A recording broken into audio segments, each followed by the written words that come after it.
Hala, mas gwapa kanina. Oo, di man ni siya malalis. May pasaring na naman si Ellen Adarna kay Christine Hermosa. Hindi nga may kakaila na talagang isa sa may pinakamaganda at may pinakamaliit na mukha din sa showbiz ay si Ellen Adarna, kung kaya't marami din nga ang humahanga sa kanyang taglay na kagandahan at kaseksihan.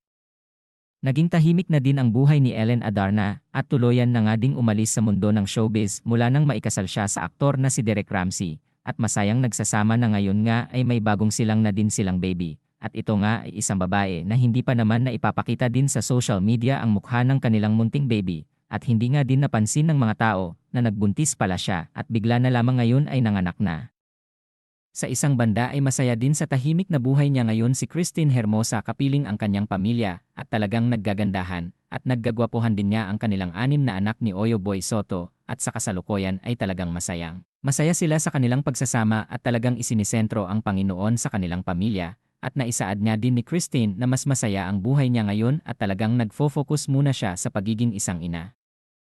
At ayaw niya munang bumalik sa pag-acting at baka nga matagal pa o baka hindi na nga siya magbalik sa mundo ng showbiz.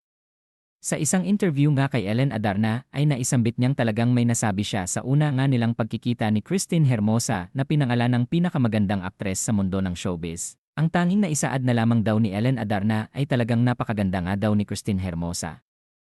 At hindi niya nga talaga maiwasang mapatulala nung nagkaharap nga sila ng personal ni Christine.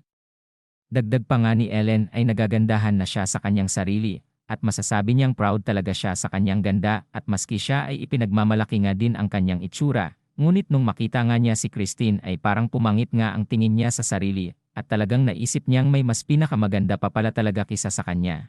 Kahit na sa dami na nga din ng anak ni Christine Hermosa ngayon, at sa edad nga nito ngayon ay talagang hindi nga nawala ang angking ganda nito at parang hindi naman ito nagkaedad. Samantala natuwa naman ang mga netizens sa sinabing ito ni Ellen Adarna kay Christine Hermosa at marami nga ang nag-agree na talagang Diyosa nga si Christine at higit pa doon ay napaka-humble nga din nitong aktres